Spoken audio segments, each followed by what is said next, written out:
All right, hey everybody, back with another news feed video here for you. This one coming, we're starting off with this one actually.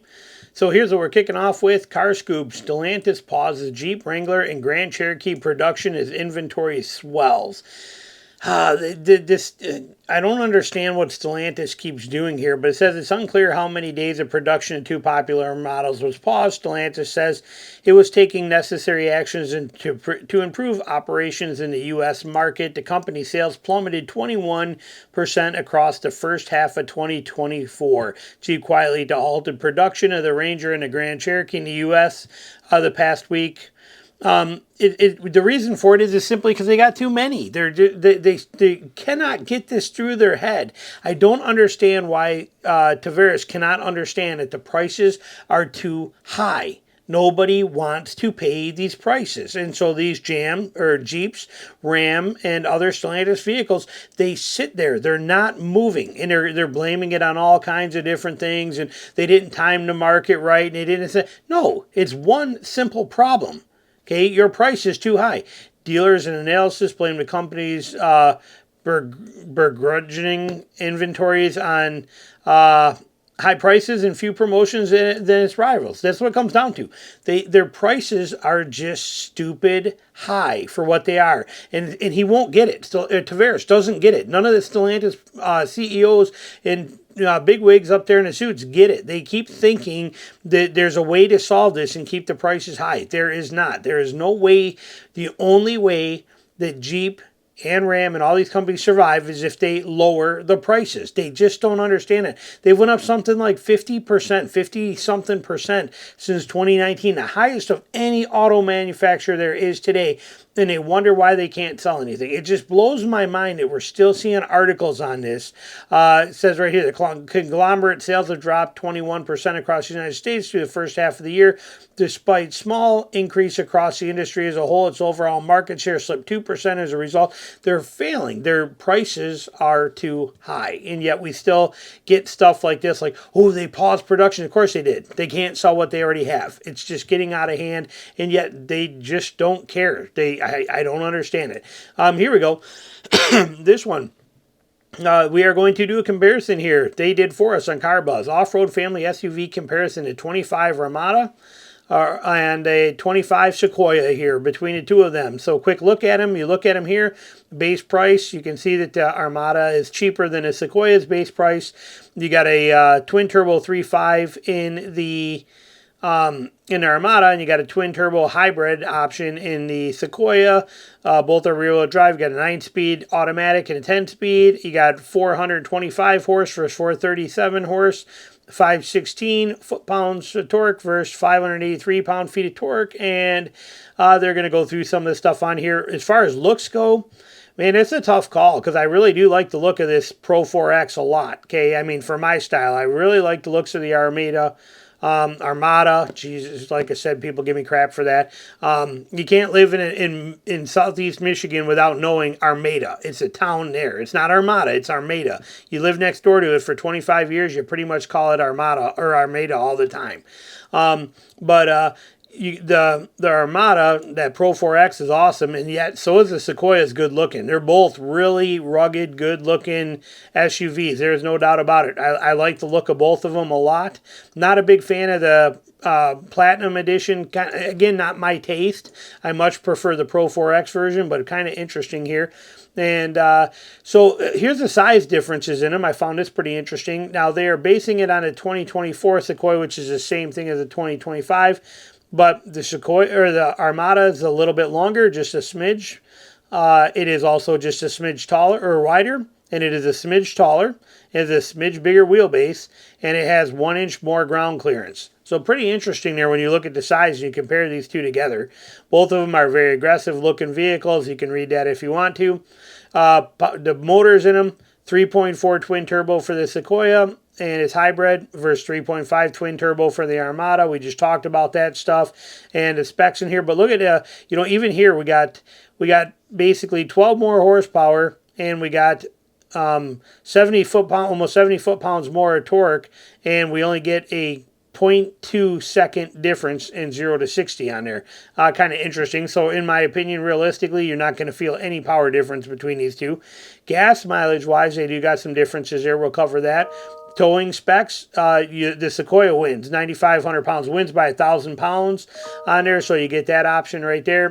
But it does as optional trailer blind spot monitoring is optional on the Sequoia, and it is standard on the Pro 4X. That's kind of cool there that they give you that option. Gas mileage wise, we don't have the actual numbers for the Infinity or for the Armada yet, but the Infinity uses the same motors, just tuned a little different. But so you could figure somewhere close to this. But when you're looking at this and this, but look at these are rear-wheel drive here, and this is rear-wheel drive, four-wheel drive. But when you look at comparing the rear-wheel drives together, you can see there's a pretty good difference in here, 4 to 5 miles per gallon difference in this combined a total of 4. So there is a difference there, but you do have the Toyota has the hybrid system, which is much more complicated and adds a ton more weight and also takes up a ton of your back area space.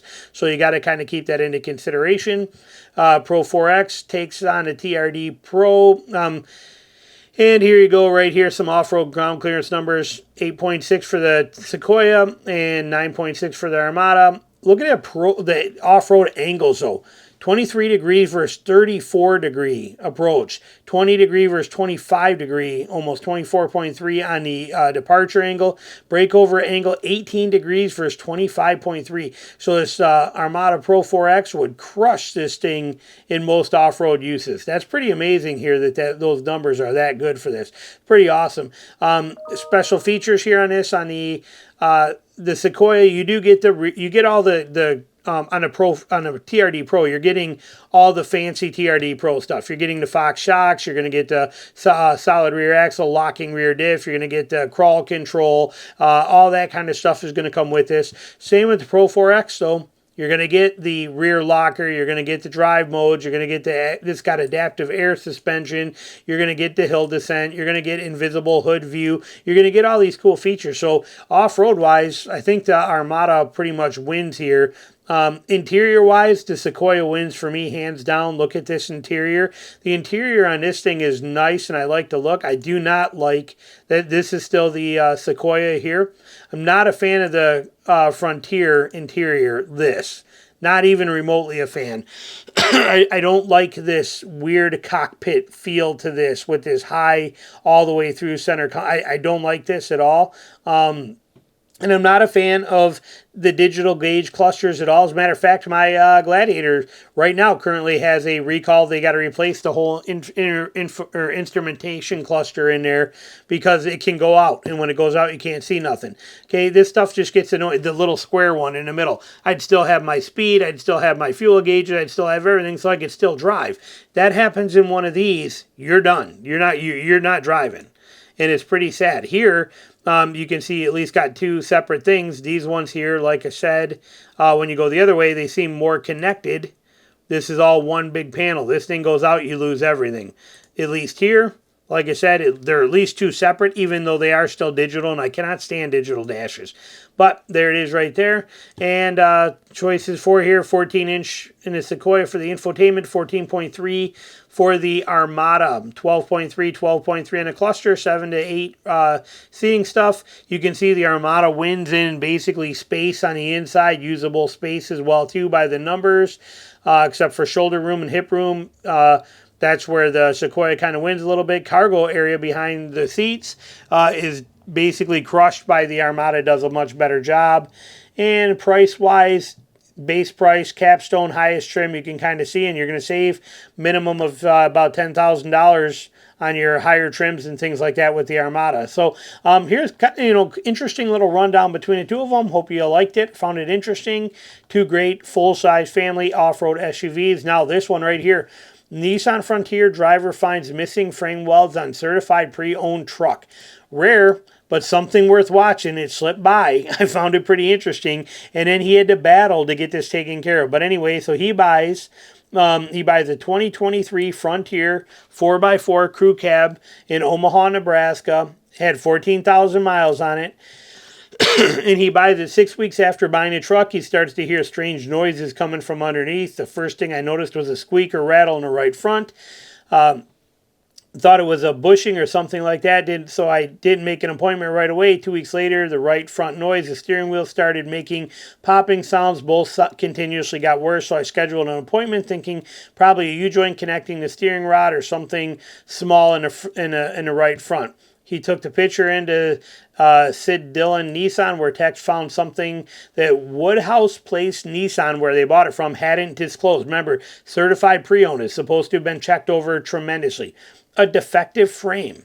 Nissan had left factory missing multiple crucial welds in its ladder chassis, placing excessive strain on other parts of the frame. Some areas of the frame were bent, while others had developed stress fractures. The only fix was to replace the frame outright, though getting that done along with obtained compensation for a faulty CPO vehicle has turned into a gauntlet. Okay, so here it is right here. You can see missing frame welds that should be here. Parts that should be welded on that are not welded on. And you can see where it's caused some from fracturing and problems here. So pretty interesting. He said from the beginning, the guy was promised a new frame. He couldn't get a straight answer as to when, though. Nissan corporate kept giving him a service date. The dealer said it couldn't fully initiate. He wasn't given a loaner to drive around, was instead told to keep driving the creaky truck until the frame was ready. Was certified pre-owned, so dealership almost had to pencil whip the inspection. It's already taken the enjoyment out of what should have been going on, finishing adventures with my children and our bass boat that we inherited in January. You know, it's miserable when you lose your truck. Okay, when you lose it, it sucks, especially when you got plans. Look I got 2 recalls on my Gladiator. Hopefully I'll be able to get both of them done in one time, but I lose it for a day, but it's hunting season. I got a 3-week trip coming up where I'm going to be gone for 3 straight weeks and traveling all over the Midwest. And I got to worry about my truck catching on fire, and I got to worry about my gauge cluster going out on me. It's like, recalls and having downtime with your truck is not fun. He says he struggled to get acknowledgement from the dealership, called multiple times, leaving voicemails, posting reviews on Facebook, Google, until this week. He claims the closest thing to he got to an apology was a boilerplate response to a Google review, though his brother-in-law told him Woodplace was aware of the situation. My brother-in-law said he told his co-worker, his brother-in-law worked at this dealership, everyone knew about the crazy situation. After the drive reached out to the dealership for comment, one of the dealer's manager claimed in an email exchange on his Google review marked the first time he had heard about the truck's faulty frame and apologized to him for what you think happened to your vehicle. Manager claimed to have called the owner, who said he never received a call prior. Anyway, long story short on this, Nissan corporate, meanwhile, has been more receptive. They're basically breaking it down. They are getting him his new frame. His frame is en route. It is on the way to be taken care of. They gave him a loaner car in the meantime. Nissan stepped up. The dealership was a nightmare to deal with. But Nissan itself, once corporate got involved, they took care of it and they got it all sorted. They said the frame damage is most likely under the wheel liner to the right front, so that's why it wasn't found during the CPO inspection. That's what they were saying. There's always kind of excuses and that kind of stuff. But anyway, he said that my childhood best friend who set up welding robots for companies said there is no way a robot only missed my frame. The welder that removed it from the fixture couldn't have caught it, according to my mom, who retired as a welder from Case, New Holland. They said they should have caught it in quality control at the factory before the truck was being built on the frame. Our independent research should not turn up any other complaints of faulty frames associated with the current gen Nissan Frontier or its discontinued full-size brother Titan. There are no complaints of NHTSA database. In other words, it's very rare. We haven't heard of anything else happening, but it is worth checking. But most likely there's more than one of these that slipped through. It's not usually going to be just one. More than one has made its way out of here, and it's something that you got to consider, and you might want to take a peek under there just to verify for yourself. So anyway, there you go. This was a long one. Sorry, we kind of went a little overboard on time, but I hope you enjoyed it, and thanks for watching.